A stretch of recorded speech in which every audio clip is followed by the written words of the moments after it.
Comment Maxime a réussi à monter N1 en quelques saisons? Évidemment, ça a demandé du travail, de la détermination et une certaine motivation. Mais je vous explique un petit peu comment il a réussi à monter N1, comment il s'entraîne et aussi quel est son profil de jeu. C'est-à-dire qu'on a un petit peu des profils genre offensifs, défensifs. Je vous explique un petit peu le profil de Maxime, comment il s'entraîne. Et déjà, je vais commencer par sa fiche joueur. Regardez un petit peu comment ça se passe. Alors, déjà, on va regarder un petit peu son évolution de classement. Donc là, comme vous pouvez voir, Maxime, il a commencé assez jeune. Vraiment, il a commencé en 2014. Donc, il a commencé assez jeune, sur les coups de 12 ans à peu près. Et vous avez vu, lui par contre il n'a pas le temps, il prend les classements 3 par 3. Par contre, purée, ces anciens classements, qu'est-ce qu'ils étaient bien. C'était genre D4, D3, D2, D1. Oh là là, s'il y a des gens qui regardent la vidéo, si vous vous souvenez des anciens classements, vous pouvez me dire, mettez dans les commentaires. Ah, ces classements, ils étaient ouf. Mais par contre, c'était pas la même chose, vous allez voir. En gros, avant, c'était chaque victoire et chaque défaite comptait. Donc les classements étaient, je trouve, un petit peu plus représentatifs. Parce que regardez, donc là, vous allez voir, vous allez comprendre. Là, il a passé en gros les classements, les nouveaux classements, donc D9, bam, direct en une saison, D9, R6, allez, bim. Ensuite, R6, R5, R4, N2 d'un coup, et là, bam, N1. En gros, pourquoi je vous dis c'était un petit peu plus représentatif, après c'est vraiment à mon sens, c'est parce qu'aujourd'hui, si vous faites beaucoup de tournois, eh bien, en réalité, vous allez avoir vos classements. Si vous faites des résultats, parce que comme les défaites ne comptent plus, il suffit que vous ayez vos 6 cotes, et en fin de compte, si vous faites 6 perfs, après, il faut les faire, évidemment, je dis pas, il faut les faire, mais après, vous avez votre classement qui va être là. Que quand, avant, il y avait les défaites qui comptaient, eh ben, dès que vous aviez une défaite, bam, votre classement est diminué un petit peu. Donc, c'est un peu plus compliqué, quoi. Mais bon, en gros, voilà. Donc, c'est un mec qui est installé. Vous avez vu Maxime. Il est là. Donc, il était N1. Ensuite, il se maintient en gros N2. Mais c'est pas un gros joueur. Quand je dis un gros joueur, c'est pas un mec qui va faire beaucoup de tournois. Évidemment, quand je dis gros joueur, c'est pas en termes de niveau. Il est chaud. Mais en termes de tournois, il en fait pas 50 000. Si vous regardez son ratio victoire-défaite. Et c'est ça qui est hyper impressionnant chez lui. C'est qu'en gros, entre 75 et 80% de victoire. Donc, vous voyez sur les 3 tableaux, 80-20. Et ça, c'est hyper intéressant parce que si vous regardez, il fait 15 matchs en simple, 31 matchs en double, 4 matchs en mix. Donc sur une saison, mine de rien, c'est pas énorme. C'est pour ça que je vous dis, c'est pas un gros joueur de tournoi. Mais par contre, s'il a ce classement, c'est que il est régulier. Il fait des résultats, donc il a des victoires. Et ça, c'est le plus important, mine de rien.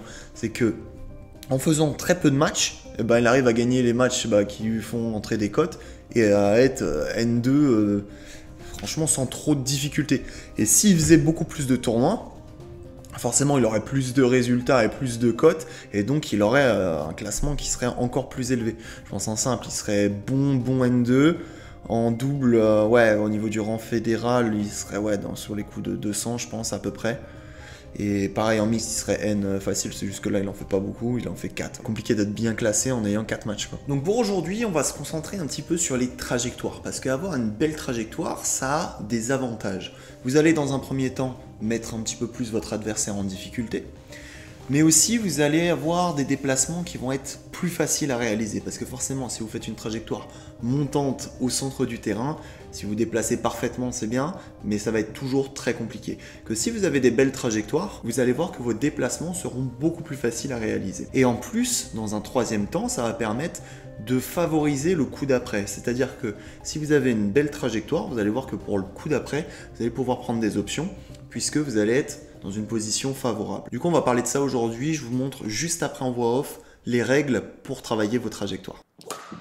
Donc sur le premier exercice, ce qui est important, ça va être d'arriver stable, équilibré pour faire une belle frappe. Une belle frappe avec du poids et de la vitesse sur le poste fixe. Donc là, Megan, il fait le poste fixe. Il va se mettre à peu près au milieu sur le côté d'un demi-terrain. Et Maxime, qui soit en fond de cours ou au filet, il doit s'appliquer pour pas que les trajectoires soient trop hautes par rapport au filet et pas trop molles. Donc vraiment, on appuie les volants, on rase la bande du filet, que ce soit en fond de cours comme à l'avant du cours.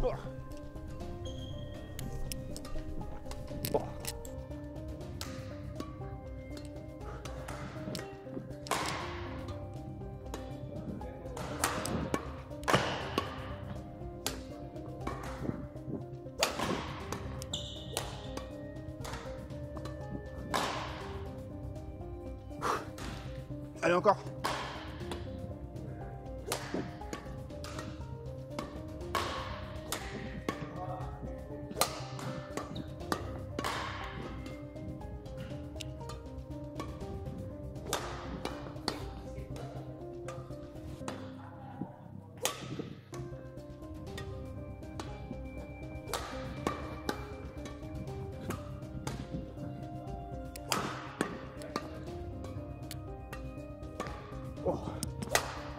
Du coup, ce qu'il faut noter là sur cet exercice, c'est que vraiment, pour travailler vos trajectoires, eh bien, ça va partir d'une position corporelle qui est stable et équilibrée. C'est-à-dire que si vous arrivez en étant bien équilibré, le bras devant, raquette au niveau de l'épaule, le bras gauche derrière quand vous arrivez au filet, pour équilibrer votre corps, vous allez voir que au niveau de votre gestuelle, ce sera beaucoup plus facile pour réaliser une frappe. Si au contraire, vous arrivez totalement déséquilibré, ça va être compliqué de faire une belle trajectoire.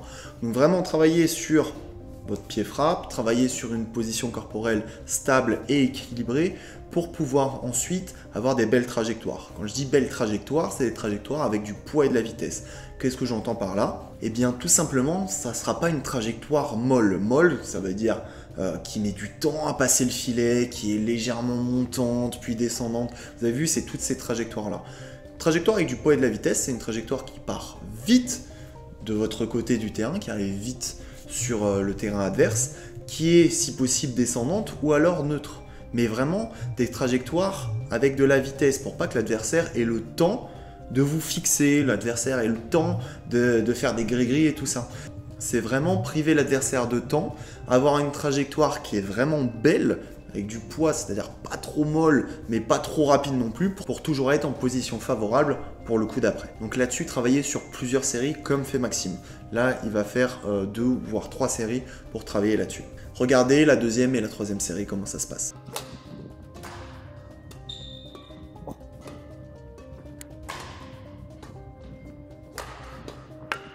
Yes. C'est out. C'est devant. T'as un chouille loin. T'es un peu trop à gauche.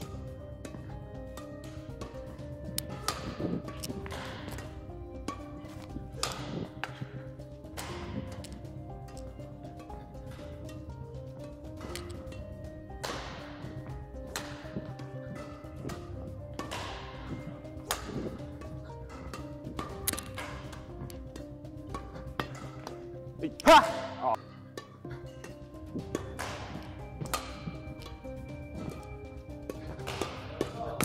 Encore. Ah. Allez. Sur la hauteur. C'est bon. Oh, il flotte tout.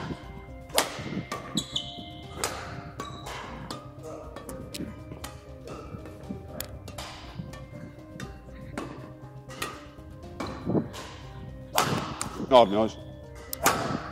J'enchaîne. Yes, ça y est.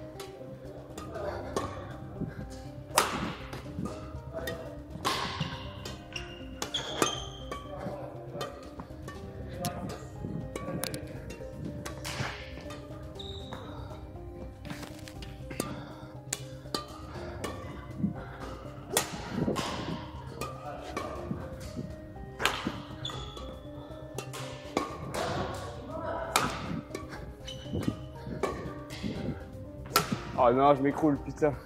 Ouais, j'arrive pas à être relâché encore. Hein? J'arrive pas à être assez relâché côté revers. Ouais. Après, faut le relâcher, mais toujours contrôler un chouille quand même pour pas laisser trop partir le volant. Oui, mais coup droit, je sens que j'ai ma vitesse. Mais côté revers, je l'ai pas. T'arrives pas à bien le doser encore? Non, parce que soit je contrôle et vraiment je m'applique et du coup ça va loin. Ouais. Et si je m'applique pas, ça tue, ça refait un peu plus. Après, peut-être que tu peux mettre plus loin, hein, si tu te sens mieux. Ah, mais je sais que je peux mettre plus loin, mais. Enfin, si tu te sens mieux quand c'est plus loin, vas-y. Ouais, mais là, du coup, le poste fixe, il va être dur. Bon, au pire, je recule. Si tu te sens plus à l'aise, fais. Ah, faut que je sache le faire quand même. En soi, celui-là, tu sais à peu près le faire, mais dis-toi que si tu te sens plus à l'aise avec celui qui est un peu plus appuyé au centre, tu peux, hein. On l'a fait la semaine dernière. T'en choisis un de prédilection, après, bah, tu vois en fonction de ce qui se passera sur le terrain. Du coup, là, ce qui est intéressant, c'est que Maxime dit à Megan, ok, là, j'ai des petits problèmes, là, côté revers, j'arrive pas à appuyer mes volants, c'est pas assez bon, et tout ça. Du coup, ils vont partir sur un travail justement pour bosser ça, pour bosser ce revers un petit peu plus appuyé en multivolant. Parce que si vous utilisez le multivolant, ça va être pour avoir un peu plus confiance sur vos coups, ça va permettre d'enchaîner les volants au rythme du lanceur. Donc ça, c'est un petit peu plus facile, ce travail de multivolant, plutôt que le travail continu, pour avoir confiance sur vos coups. Donc là, pour bosser ça, travail de multivolant, où on commence par un volant en fond de court côté revers. Maxime, il fait son revers comme il disait tout à l'heure, donc un petit peu plus appuyé. Ensuite, il arrive au filet, il fait son meilleur contre-amorti pour ensuite enchaîner sur un smash. Donc juste travail de 3 coups, après on repart. C'est pas du volant continu ou du multi continu. C'est vraiment, je travaille sur 3 coups, je me replace. 3 coups, je me replace.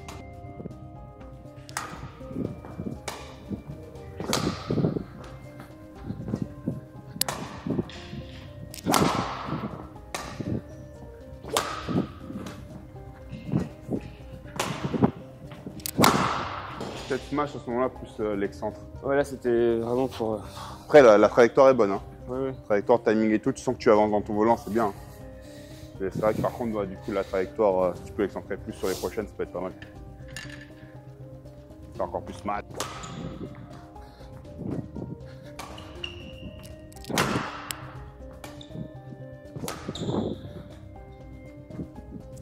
Allez, tiens le plus au fil.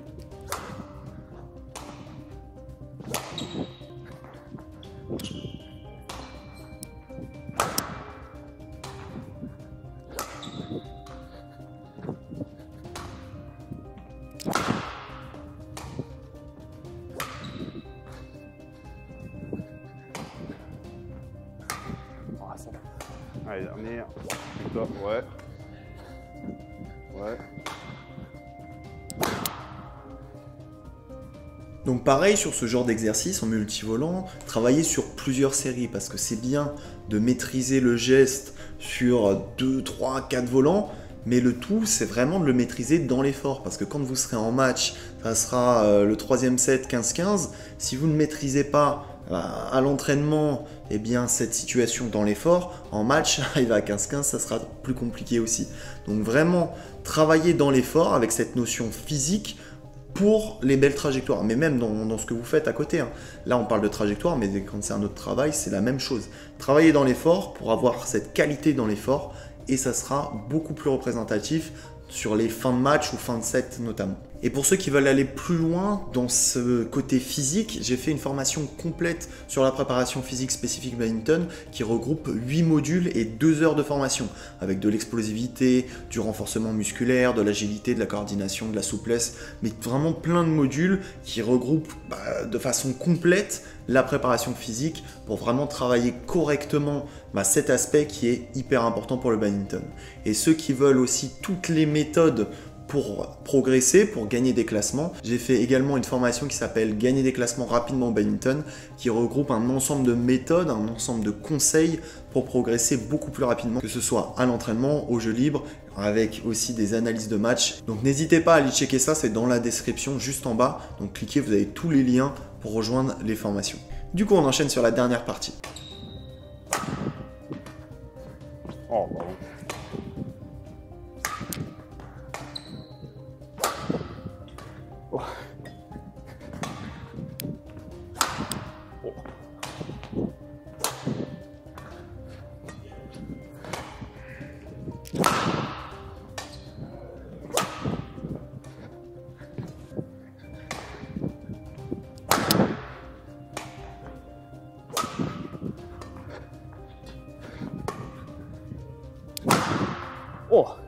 En tout cas, ce qu'il faut retenir sur la séance de Maxime, ce qu'il faut retenir sur, par exemple, son profil de joueur, c'est que dites-vous que si vous avez des belles trajectoires, des trajectoires avec du poids et de la vitesse, des trajectoires qui sont intelligentes par rapport à l'adversaire, eh bien, ça sera beaucoup plus facile sur vos matchs et aussi sur le coup d'après.